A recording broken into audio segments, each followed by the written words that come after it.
NIM 117202021. Assalamualaikum warahmatullahi wabarakatuh. Saya Irosita. Di sini saya akan menjelaskan mengenai tata cara membersihkan najis muka papa.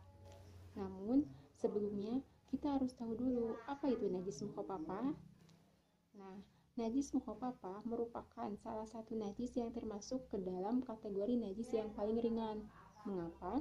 Karena cara mensucinya pun sangat mudah, hanya cukup dengan percikan air saja. Dan yang termasuk ke dalam najis mukhafafah ini adalah bayi laki-laki yang berusia 2 tahun dan pastinya belum memakan makanan selain ASI. Contoh najis mukhafafah dan cara mensucikannya. Nah, ini adalah contoh najis mukhafafah. Cara mensucinya pun cukup dengan lap terlebih dahulu, bersihkan dulu najisnya. Kemudian ciprat-ciprat pakai air. Nah, lap lagi pakai kain basah. Kemudian berbicara mengenai hadis. Pada hakikatnya sudah marak di kalangan masyarakat yang menggunakan hadis maudhu dijadikan oleh mereka sebagai sandaran untuk beribadah. Padahal sejatinya kita sebagai manusia haruslah berikhtiar untuk mencari keberadaan hadis tersebut. Apakah hadis tersebut maudhu-kah atau dhaif-kah atau sahih-kah?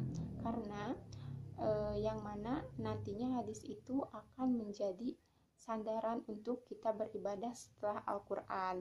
Hadis maudhu. Ini adalah contoh hadis maudhu keutamaan bulan Rajab, bahwasanya barang siapa berpuasa 3 hari pada bulan Rajab, dituliskan baginya ganjaran puasa 1 bulan. Padahal hadis ini tidak diketahui keberadaan sanadnya bersandar kepada Rasulullah atau tidak. Sebetulnya tidak ada yang salah dengan hadis tersebut, selagi hadis tersebut bisa menjadikan semangat kita untuk melakukan kebaikan, tetapi jangan sampai merusak akidah kita. Dan ketika kita memakai hadis tersebut, jangan sampai diniatkan, oh ternyata ketika saya memakai hadis tersebut saya akan dihapuskan dosa saya. Jangan seperti itu, namun semata-mata hanya untuk menjalankan karena Allah lillahi ta'ala, kemudian hanya berharap keberkahan dari Allah subhanahu wa ta'ala karena kita sudah melakukan kebaikan-kebaikan tersebut. Nah, lalu kenapa hadis maudhu maupun yang dhaif itu diadakan? Hal itu bertujuan untuk menambah pengetahuan kita supaya nantinya kita lebih memilih dan memilah mana hadis yang benar-benar sahih ataupun hadis yang benar-benar maudhu. Karena dalam memilih hadis kita juga harus tahu tahrij hadisnya, yang mana bagaimana matan dari hadis tersebut, isi dari hadis tersebut, kemudian sanadnya seperti apa, bersandar kepada Rasulullah atau tidakkah, kemudian perawinya siapa, seperti itu. Nah, kemudian ada contoh bagaimana ketika misalkan ada salah satu teman kita yang sudah terlanjur dan sampai merusak akidahnya terhadap hadis yang ia gunakan.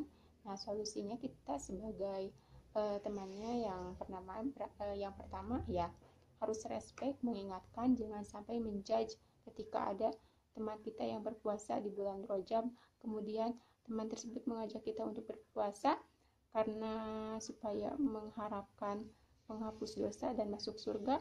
Jangan sampai kita menjudge, ih kamu menggunakan hadis yang palsu, jangan sampai seperti itu. Tetapi ada baiknya kita mensupport respect kepada teman tersebut.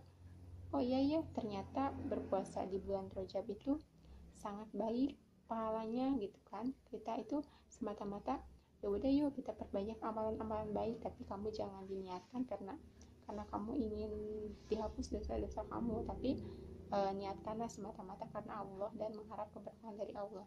Cukup dengan seperti itu. Jangan sampai kita melakukan amalan-amalan baik tetapi sia-sia gitu kan, cuman capeknya aja gitu kan. Nah, jangan sampai menjudge teman tersebut dengan perkataan yang tidak enak di hati, tetapi harus respect. Oh iya, ternyata bulan puasa di bulan Rajab itu sangat baik loh gitu. ya udah yuk perbanyak puasa, tapi jangan sampai itu dijadikan amalan khusus kamu gitu kan. Kamu niatkan semata-mata mengharap ridho Allah dan keberkahan dari Allah Subhanahu wa taala gitu. Karena kan aku tuh kalau perlu menjelaskan juga tentang keberadaan atau macam-macam hadis juga gitu kan, supaya enak, namun dengan perkataan yang baik dan lembut. Sekian dari saya. Wassalamualaikum warahmatullahi wabarakatuh.